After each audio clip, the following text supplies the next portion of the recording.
Você acorda e já pega o celular. E quando você pega o celular, você já abre o Instagram. E logo depois você abre o TikTok, o X, e parece que só existe um assunto rodando nas redes sociais. A prisão da doutora Deolane, advogada. Tudo falando de lavagem de dinheiro, uma investigação, bloqueios de bens, aposta ilegal, polícia e justiça. Aí acontece uma coisa muito curiosa. Em poucos minutos, milhares de pessoas já têm uma opinião formada. Muitas das vezes sem sequer saber o que realmente está sendo investigado. Porque existe uma diferença enorme entre aquilo que viraliza na internet e aquilo que efetivamente está dentro de um processo criminal. E justamente é sobre isso que eu vou conversar hoje com você. Porque independentemente de quem seja a pessoa investigada, se é um influenciador, se é um empresário, até mesmo se fosse um político, um artista, existe uma pergunta que quase ninguém está fazendo. O que realmente está acontecendo neste caso da doutora Deolane? Aliás, eu vou te pedir uma coisa. Esquece por alguns minutos da advogada Deolane. Esquece aquela torcida, esquece o fanatismo e até mesmo os haters. Vamos analisar como se fosse um caso jurídico. Porque quando você faz isso, a história fica mais interessante. Inclusive, se você já viu alguém comentando, ela foi presa, então ela é culpada, segura essa informação aí. Porque daqui um pouco eu vou te mostrar por que essa frase está completamente errada pelo ponto jurídico e o ponto de vista analítico. E eu já te adianto, a prisão talvez seja a parte menos interessante dessa história. Porque o que está sendo discutido nessa investigação é sobre o patrimônio, sobre as movimentações financeiras, sobre as empresas envolvidas e o que já foi produzido de prova. E se houve o crime de lavagem de dinheiro. E também, qual competência da justiça para julgar esse caso? Se é da justiça estadual ou justiça federal. Vários temas extremamente relevantes dentro do processo penal e dentro do direito penal moderno. Então fica até o final, porque a última parte, justamente aquela que quase ninguém está explicando nas redes sociais e até mesmo aqui no YouTube. Como tudo começou? Vamos voltar alguns passos atrás. Porque quando uma operação policial ganha repercussão nacional, como esse caso da doutora Deolane, a maioria das pessoas conhece apenas o momento, aquele momento da prisão, mas quase ninguém conhece o que acontece por trás, chamado de bastidores. E no direito criminal, os bastidores costumam ser mais importantes do que aquilo que é colocado nas manchetes. Segundo as informações divulgadas pelas autoridades, a investigação passou a analisar possíveis provas de movimentações financeiras consideradas suspeitas deste processo. E a partir daí foram sendo apurados os contratos. O que seriam os contratos que envolvem as empresas, os patrimônios, as movimentações bancárias e possíveis conexões entre pessoas físicas e pessoas jurídicas envolvidas com crime organizado. E aqui existe um detalhe muito importante. Quando a polícia começa a investigar o crime de lavagem de dinheiro, ela normalmente olha não apenas para uma única transferência, ela olha pelo conjunto, para o contexto, para o caminho percorrido pelo dinheiro. Aí vem a origem do dinheiro e o destino desse dinheiro. Aí eu que falo, para que isso seja justificado. E qual a justificativa econômica daquela movimentação? E é exatamente aí que esse tipo de investigação começa a ficar complexa.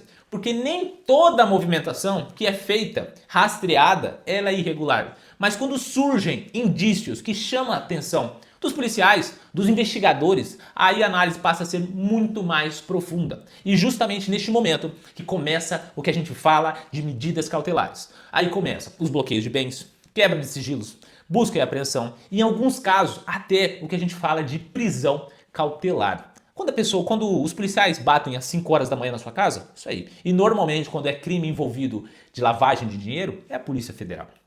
Traduzindo para um português claro, é o momento em que o processo deixa de sair. Ele sai do papel e começa a produzir efeitos reais na vida das pessoas. O maior erro que a internet comete. Agora vamos falar a parte que gera maior confusão e talvez da maior mentira jurídica que circula nas redes sociais. A ideia é que a prisão significa uma condenação. E não significa. Isso é extremamente importante, porque no processo penal brasileiro existem situações em que a pessoa pode ser presa antes de existir uma sentença penal definitiva. Mas calma, isso não significa que ela é considerada culpada. Significa que apenas a justiça entendeu que existia um requisito legal para aquela medida. E qual é a medida? A prisão. A prisão dela. São coisas completamente diferentes. E aliás, se você trabalha com direito ou conhece alguém da área, provavelmente já ouviu essa frase que eu vou te dizer agora. A prisão cautelar serve ao processo. A condenação serve para punição. Essa é a diferença que muda completamente. E agora, nessa terceira parte, eu vou falar com você por que começaram a falar de lavagem de dinheiro. E agora que nós chegamos num ponto mais comentado do caso, aquilo que mais aparece nas manchetes, nas redes sociais e na TV. E também um ponto menos compreendido por todos. Lavagem de dinheiro, o crime de lavagem de dinheiro. Porque toda vez que esse termo aparece, as pessoas imaginam aquela cena de filme. Malas de dinheiro, contas secretas, até aquelas megas operações internacionais. Mas na realidade, costuma ser muito mais complexo. É muito mais técnico. O que eu te falo é o seguinte. No direito penal econômico, a discussão normalmente gira em torno de uma pergunta. A origem desse dinheiro é lícito?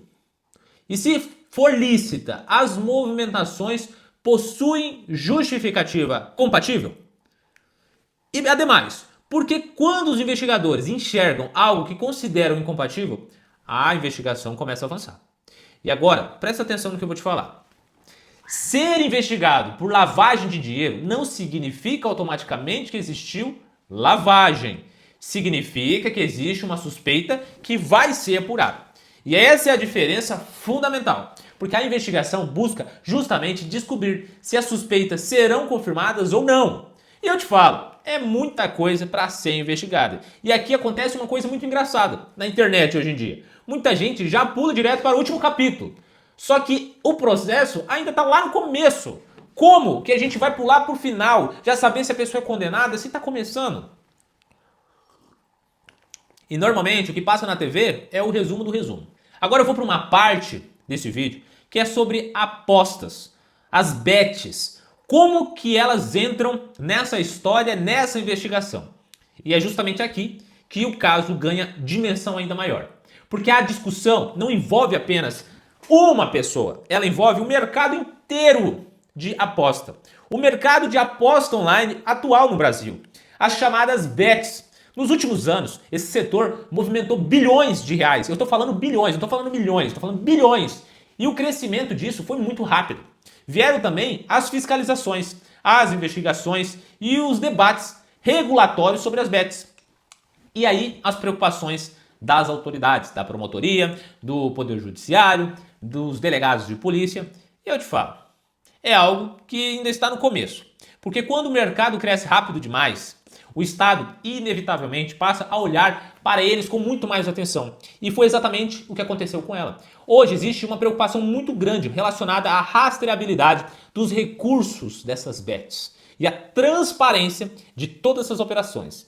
E o fluxo financeiro disso é muito grande.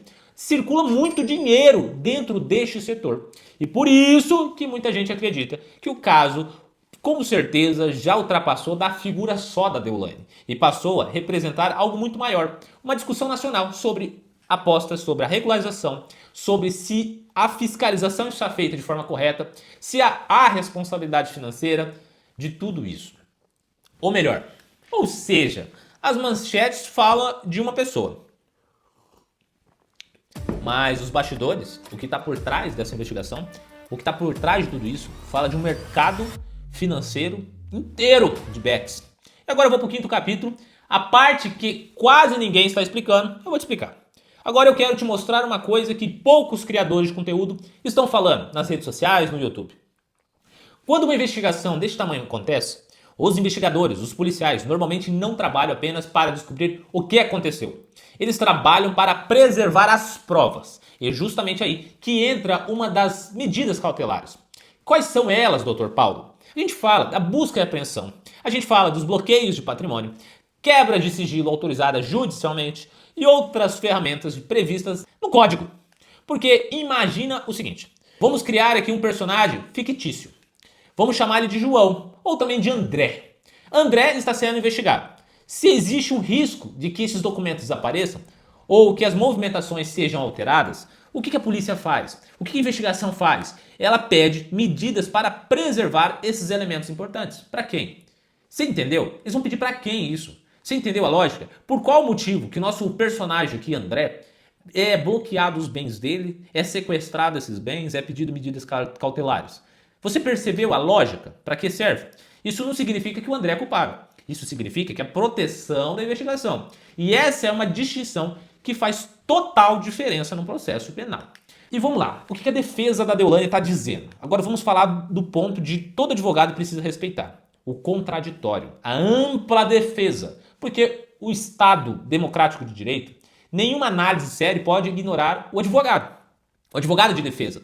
Nenhum processo pode ignorar ele. Segundo os posicionamentos já divulgados pelos advogados da Deolane, as acusações são contestadas ponto a ponto. A defesa sustenta que a Deolane não houve prática criminosa nenhuma e que os fatos serão devidamente esclarecidos durante todo o processo. E aqui existe um ponto, ou melhor dizendo, algo muito importante no processo penal. A defesa não precisa provar a inocência da Deolane. Quem acusa que precisa produzir as provas capazes de sustentar aquela acusação. E aí é uma base do sistema jurídico brasileiro. E justamente por isso que as investigações precisam ser analisadas com cautela. Por quê? A investigação não é uma sentença. A investigação é a investigação. Parece simples, mas boa parte da internet esquece disso. Ela acha que ela foi presa, ela já é condenada. E agora, por que esse caso explodiu nas redes sociais? Agora vamos ser bem sinceros. Se este mesmo caso envolvesse uma pessoa desconhecida, um qualquer aí, você acha que teria a mesma repercussão? Você acha que não teria menos holofotes? Provavelmente não. Isso aconteceu porque existe um elemento que potencializou tudo. A fama da advogada Deolane, a influência que ela tem nas redes sociais, a exposição pública que ela tem. Quando uma pessoa possui milhares de seguidores como ela, qualquer investigação ganha uma proporção gigantesca como a dela ganhou. Aí surge um fenômeno interessante. As investigações deixam de apenas ser jurídicas e passam a ser midiáticas. Chamar a atenção. E quando os investigadores analisam os documentos, a internet produz julgamento em tempo real. Um documento que é exposto nas redes sociais, previamente vem milhares de pessoas pré-condenando a advogado. Enquanto advogados estudam as provas, detalhes por detalhes, as redes sociais produzem narrativas prontas. Enquanto o processo avança lentamente, a opinião pública já decidiu em poucas horas o futuro da advogada. Eu falo pra você, e quase como assistir o último episódio antes de assistir a série inteira. É você começar um seriado novo e já assistir o último episódio sem saber o que está dentro dos primeiros episódios, mesmo sabendo quem é o autor principal. E agora, no capítulo 8, o que pode acontecer agora? Essa talvez seja a pergunta mais importante. E a resposta é: depende. Depende das provas, depende dos laudos, depende do que mais? Dos documentos. Também daquilo que efetivamente será demonstrado durante a investigação. Porque a investigação é complexa. Porque existem vários caminhos possíveis. O A, o B, o C. E o caso pode avançar. Pode gerar, sim, o que a gente fala que é a denúncia. Pode gerar novas diligências, que é investigações apartados, e pode resultar em arquivamento de determinadas linhas investigativas. O que seria isso? Se aquele tópico lá investigado não tem mais fundamento, aquilo é arquivado. E a defesa vai pedir o arquivamento de parte disso. Isso é claro, é muita coisa. Dificilmente a promotoria vai fazer uma denúncia com todos os pontos. Ela vai deixar alguma coisa que já está preclusa. Entendeu? Aí pode produzir conclusões completamente diferentes daquela que as pessoas imaginam. Você na rede social, no YouTube, já tem uma pré-determinação, já tem um posicionamento do que acha que vai acontecer, mas o que você acha não é o que está nas provas. Nós, como advogado, vamos contradizer tudo e vamos pedir arquivamento de grande parte daquilo que está sendo investigado. E eu falo para você, muita coisa dali não vai para denúncia. E é exatamente por isso que os advogados experientes como nós evitam dar depoimento, dar conclusões precipitadas para as mídias. Isso nós, como advogados experientes, não fazemos. Porque o processo penal é construído por etapas. É igual uma luta de jiu-jitsu. Você vai por camadas. Você vai subindo ali a pontuação até você finalizar. Prova por prova, você não vai antecipar a situação. Documento por documento. Você analisa e vai batendo, trazendo teses defensivas em cada documento. Por isso que não vira manchete. Agora no capítulo final, eu quero saber a sua opinião. Você acredita que esse caso vai resultar em uma acusação formal? Ou acha que as investigações podem chegar a conclusões diferentes daquelas que são divulgadas nas redes sociais? Deixe sua opinião aqui nos comentários, mas lembre-se de um detalhe importante. No direito penal, a opinião não substitui a prova, a investigação não substitui a sentença. Se você gosta desse tipo de conteúdo, que explica casos famosos de forma clara, sem sensacionalismo e com uma análise jurídica de verdade, aproveita, se inscreve aqui no canal, não deixa de apertar o sininho, porque os próximos vídeos eu vou continuar acompanhando esse caso e vou te mostrar cada novo desdobramento de uma forma simples e objetiva. Agora me conta, você acha que a internet está julgando rápido demais? Ou as suspeitas são graves e isso é o suficiente para toda essa repercussão? Escreve sua opinião nos comentários que eu vou ler uma por uma e responder.